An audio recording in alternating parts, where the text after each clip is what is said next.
Hey, what's up, everybody? Chad Calek here, and welcome back to the In a Crowded Room podcast for episode number 51. Which on this episode, I am going to oblige a message I received asking for me to tell another ghost story. And they specifically asked what was the most bizarre case that I had ever been on. And there were a lot of candidates for this one, but it's hard to beat the Paranormal State investigation of the Tillie Pierce House in Gettysburg. If you're unfamiliar with the Tillie Pierce House, as I was when I showed up, and I had investigated at Gettysburg a number of times, but I had never heard of the Tillie Pierce House. But what I learned is that Tillie Pierce was a 15-year-old girl that lived in the house during the war, and lived in the house throughout the war, and she worked there assisting nurses in essentially helping soldiers back to health, nursing them back to health. And a lot of people died in the house. And there's a book out that Tillie either wrote or was a part of, in which she basically gave all the stories that she experienced while in the house. Now, the reports are that there are shadow people, there are footsteps and knocking, but the main one is that I believe it was Sunday night or one of the nights of the week that we were there, at an exact time at 12:01, you can hear the soldiers marching through the Tillie Pierce house. And I asked, and I said, well, what does that sound like? And they said, well, it sounds like a semi comes through this place. You can't miss it. It's so loud. They just go marching right through the building right at 12:01. I'm like, okay, my BS meter is going off. And the other unique thing about this place is that it's ran by a couple who are reenactors. And they have a hired girl that plays Tillie. So these are Tillie's parents and Tillie.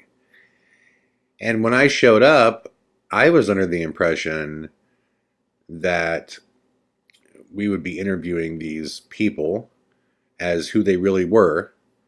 And if they needed to do the reenactment stuff during business hours, they would do it. What was really strange is they did do the interviews as themselves, but when the interviews were over, the gal that played Tillie was acting like Tillie 24/7, like to us. Like when we would step outside to have a cigarette, she would step outside to talk to us as Tillie.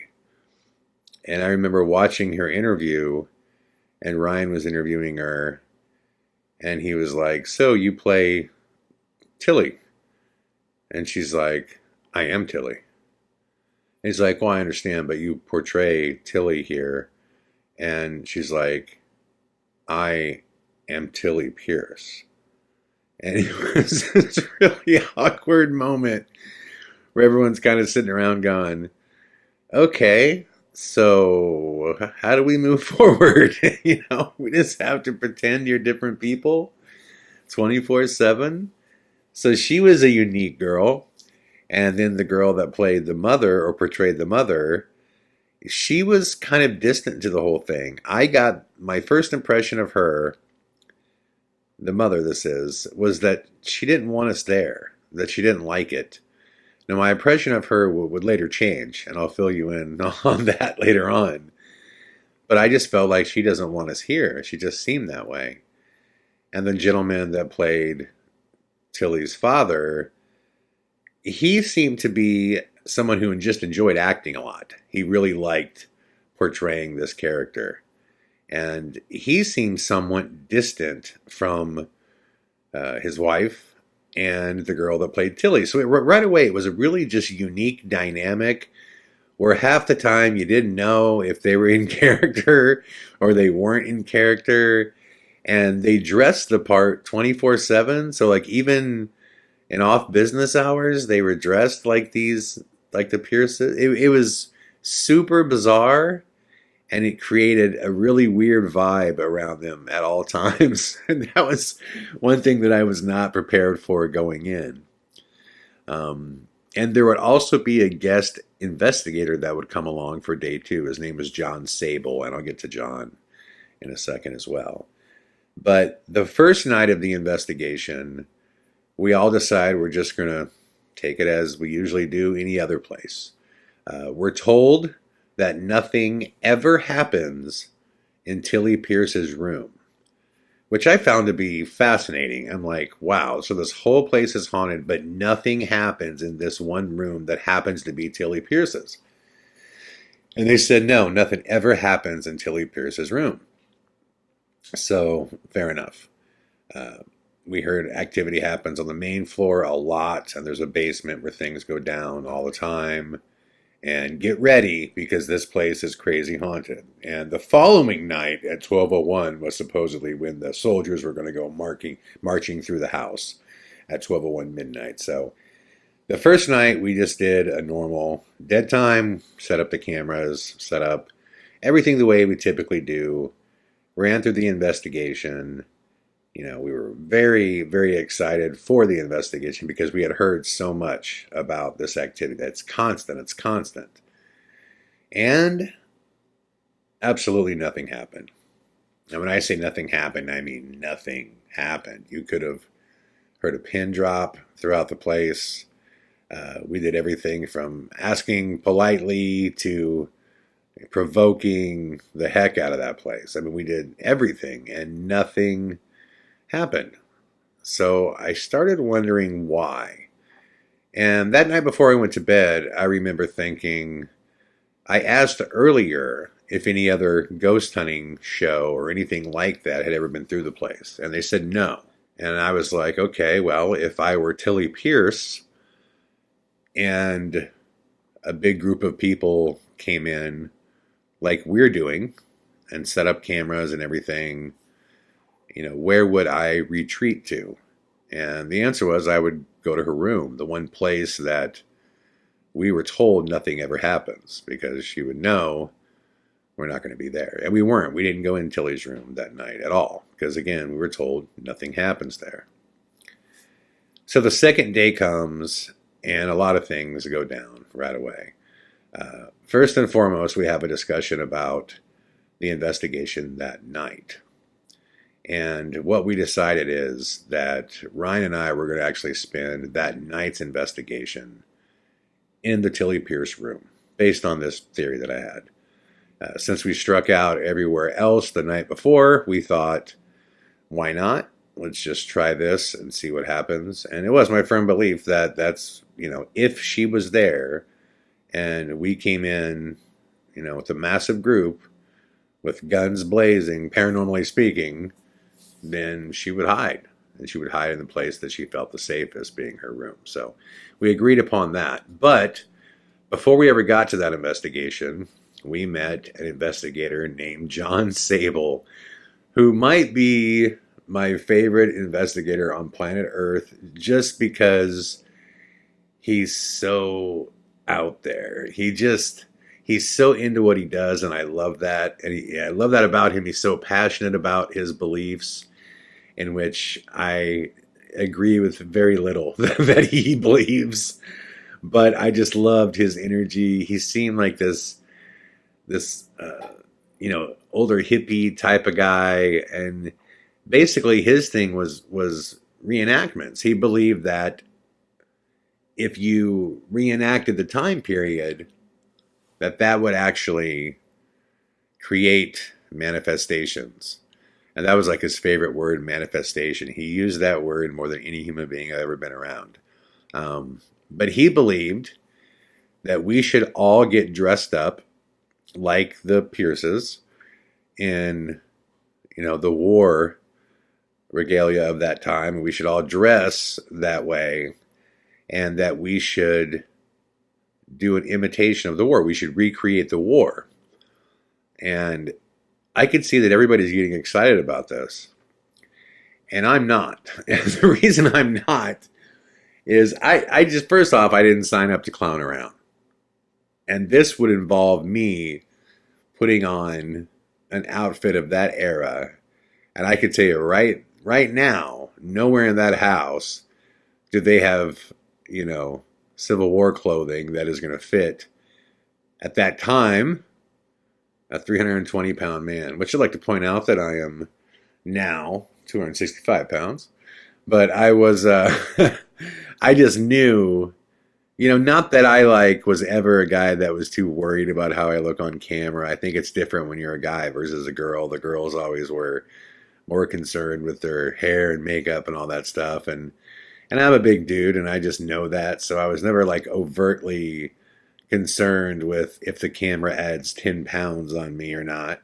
But I also don't want to be wearing, medium shirts and pants when I'm a natural 3X, you know what I mean? So I'm like, guys, I'm not doing this. There's no way they have clothes that fit me, and I'm not into acting. I did not join this show. I did not agree to work with this team to act, and I don't want to act. And John Sable wanted a full recreation. He had things that he wanted each person to do, and he had words from the time period that he wanted them to use. Ryan was to kick open the front door and scream out, "I'm looking for some koosh." And I guess koosh means food.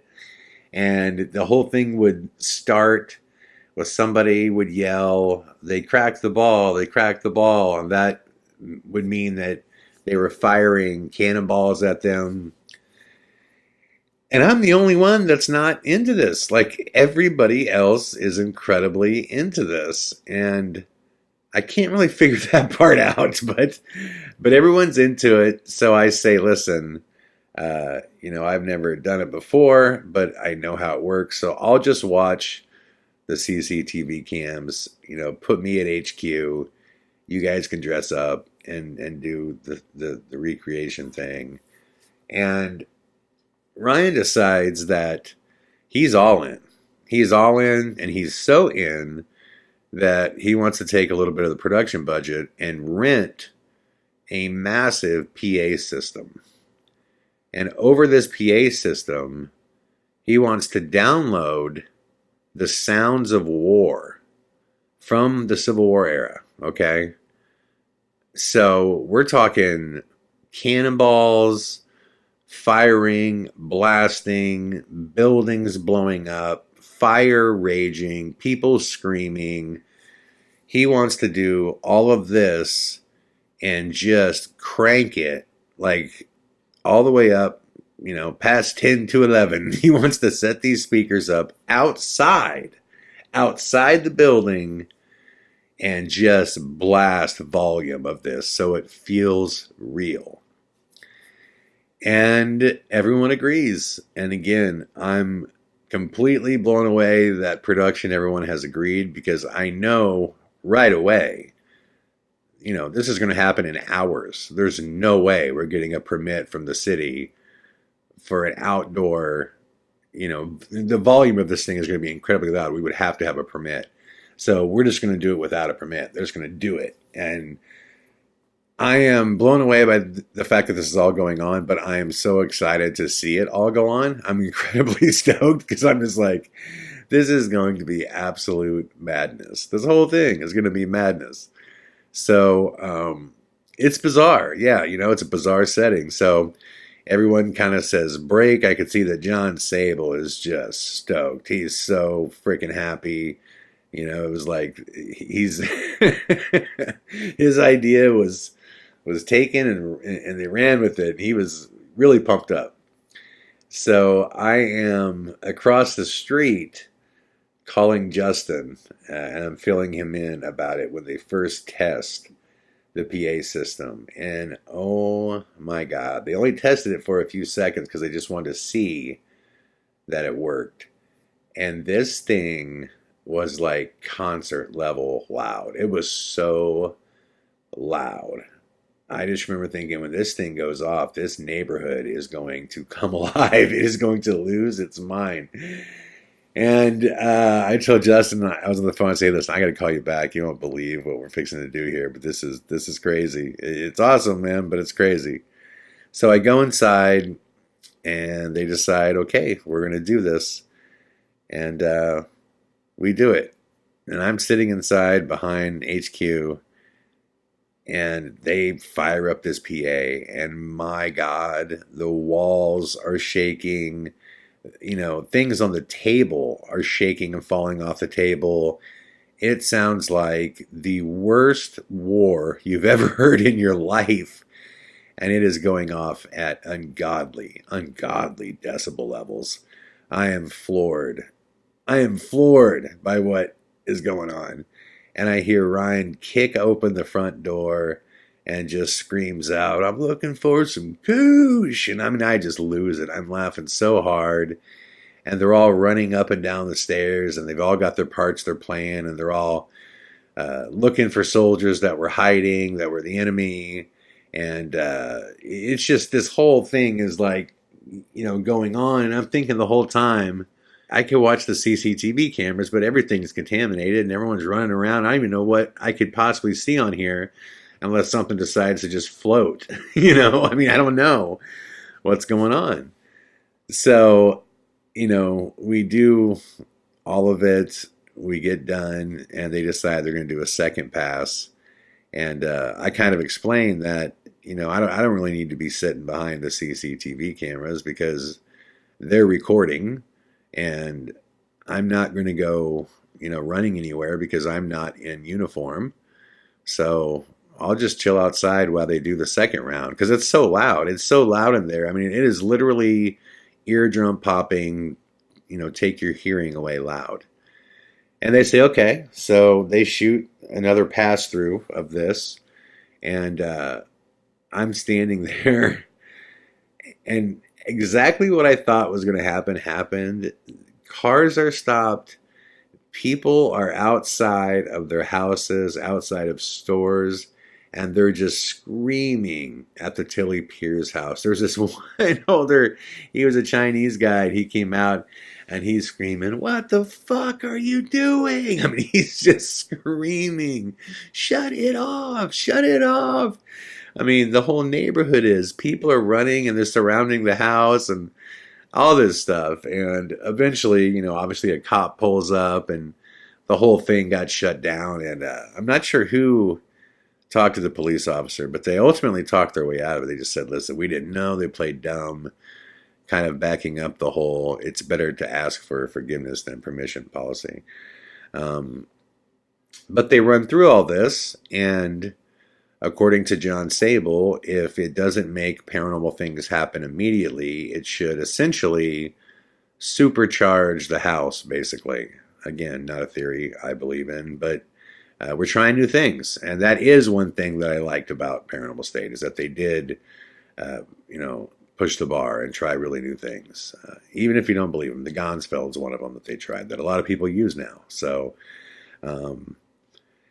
anyways, so that night comes, and remember, at 12:01 a.m., the spirits are supposed to go marching through the middle of the building. And so we decide that we're going to do the dead time actually before then.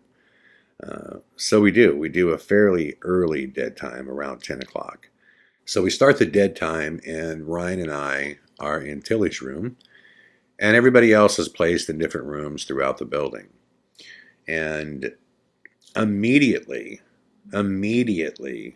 things start happening in Tillie's room. The first thing we hear is like this hum. And it sounds like a human hum. We'd be sitting in the room, it's dead quiet, and you'd just hear, And we're like, what is that? And I didn't hear it at first, and Ryan did. He's like, "Now listen.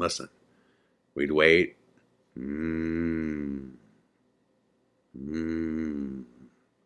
It almost sounded like if someone was sleeping in the room and they were kind of rolling around or kind of like repositioning, but they were in pain. It really did. That's what it sounded like. So this happens for a little bit, then it stops. Then suddenly we hear, it sounds like something falls in the bathroom that's directly behind me. Okay, now there's no exit from this bathroom, it's just a bathroom. And so we opened the door. At the time the door was shut. We open the door, push the door all the way open, it back against the wall. Ryan goes in there, doesn't see anything, and then he walks out. And right when he walks out, and I'm watching him, I'm looking at him the whole time. Right when he walks out, we hear something fall on the ground again. I'm like, what was that? And he's like, I don't know. And he turns back around, and under the sink, there's this small piece of hand soap. It's like wrapped up like those tiny hand soaps. And I'm like, huh. I'm like, did you hit that on your way out? He's like, no. I'm like, that's strange. So he grabs it. He puts it back up on the sink on top of it and walks back out. Now I see where he pushes, I see where he puts the soap, and he puts it right behind the faucet. So there's no way it can fall down to the ground. It would have to fall through porcelain, you know. He puts it right behind the faucet, walks out, takes 2 more steps, blunk. And I hear it again. I'm like, what? And I go in there, put my flashlight down, and there it is. It's on the ground again. I'm like, dude, no, I just watched you put that behind the faucet. And he's like, yeah, I know. I'm like, unfreaking believable. Because I'm telling you guys, I watched him put it there. So there's no way in my mind that it could have fallen and gotten directly under the sink. So at that time, we leave the door open, and I'm standing in front of it, and Ryan goes back and sits on the bed. And as I'm standing there, suddenly I hear the door that I'm standing in front of goes thunk, and it hits the wall behind me. And Ryan says, did you do that? And, because I always, kind of side on the maybe it was me, I say to him, I don't think so. I don't know. Did I? And I turn back around to see if there was any part of me that was touching the door. And we hear this scurry. It's like something with a lot of legs just goes like across the floor into the bathroom. And I just jump back like, what was that? I mean, I freak out. I jump back. I'm looking down on the ground. I don't see anything. There's no exits out of there. Now, on the episode, they showed just the door start moving and hit against the wall. And you could see that I clearly didn't touch it. I was a good 6 inches in front of it when it started moving. But they didn't show the scurrying sound, which was so loud. And I mean, I jumped like you can't imagine, because it just sounded like something with a bunch of legs just like across the floor. And you guys will see that actual piece of evidence with the scurrying sound of the legs. That's going to be in the 74 minutes documentary that I'm putting together right now, because it just sounded like the most evil spider or something. It was crazy. You have to hear the sound. And I flip back around. I got my recorder on. I walk in the room, turn right back around, walk back out, and then I film it from a distance so I can get a perspective of the whole floor to show that there's no like exits for anything, nothing. And that's it. Now we heard a couple more like, I guess, settling sounds in Tillie's room, but that was about it.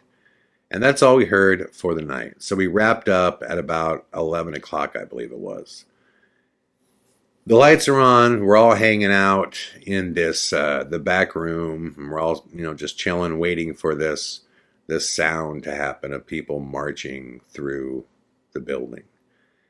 And honestly, guys, I just don't think there's any way in the world this is going to happen. And if it does, my thought is, there's probably some semi that drives by or something on a paper route that does it every time on this day, or on this route every day. Because how is this possible that in the middle of this building, it's going to sound like people marching through? I mean, there's just no way. There's no way. And we were told this is like, you can set your clocks and place bets on this. Like, this is a real deal that happens. So I think in the episode, someone even asked me, they said, what are you going to do tonight? And I said, well, after I wait around for this not to happen, I'm going to go to bed, And 12:01 comes, and guys, the sound that went through that building was unbelievable. It shook the whole building. It sounded, like a semi. I mean, it was just like, It was so incredibly loud. I could not believe what I was hearing. I could not believe what I was hearing. We were all, I mean, it was like we were petrified. Nobody would move. We just looked at each other like, oh my God. So right away, the sound stops and we're staring at each other. And I look at Ryan and he looks at me and he goes, oh my God, dude, that was so insane. I'm like, yeah. So right away, I grab my camera and I start making my way down the hallway to follow the sound where it went. And everybody lines up behind me. So there's a whole line of us. And right behind me is Ryan. As I'm going down the hallway, there is a door at the top of the stairway. Okay. And I hear something behind the door. So I go firing up the stairs and I just, push the door open. And I saw what appeared to be a black figure running from the left to the right. And this is the attic.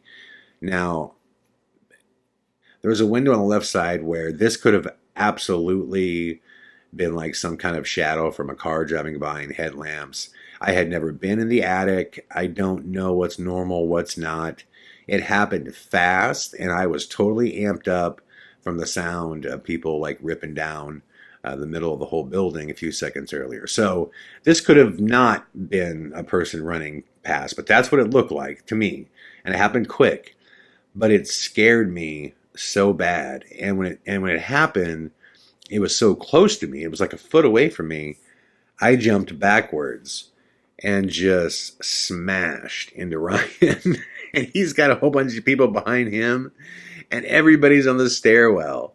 And it was a gnarly situation, man. Because it was like dominoes, just boom. And everybody's like all over the place.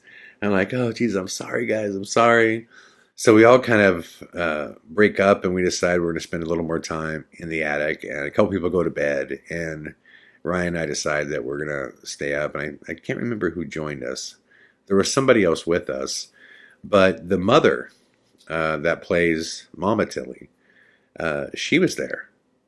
And she decided she was going to come up and join us. And we had cameras running for this all. And I don't know this for sure. Okay, so I could be wrong. But she seemed really drunk. And she just started talking about all kinds of things in her life and her personal life when she was up there.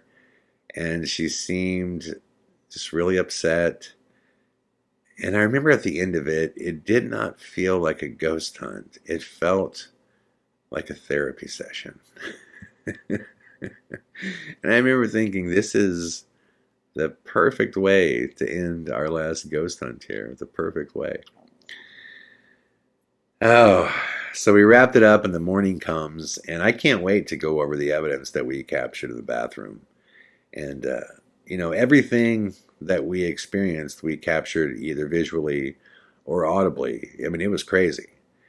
And then we get to the very end of the footage, and I catch something that blows my mind. But it's so good. I don't know that I want to share it at the time. So in the middle of our kind of evidence reveal, I do what they call is breaking the wall. It's basically when you get together with your producers and things on camera, and you're not supposed to do that. But I wanted to have a conversation before I presented this footage because, listen, I've never faked a piece of evidence in my life. It's never going to happen. But this evidence, sometimes things are so legitimate that it looks like either it's real and it's incredible or you faked it. And there's no like middle ground, And I said, I'm down with presenting this, but man, I'm going to get burned for this. Do you guys want to present this? And they're like, well, let me see.